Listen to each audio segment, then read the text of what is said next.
This is your RV Comfort Thermostat, which will control your air conditioning and your heating system. To operate it, you'll have two zones. It controls both. So you'll set your zone first. So we'll go to zone 2.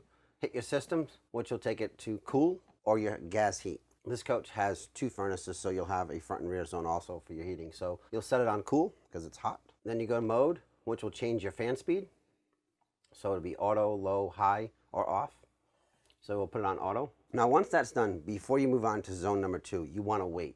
Let the system kick on.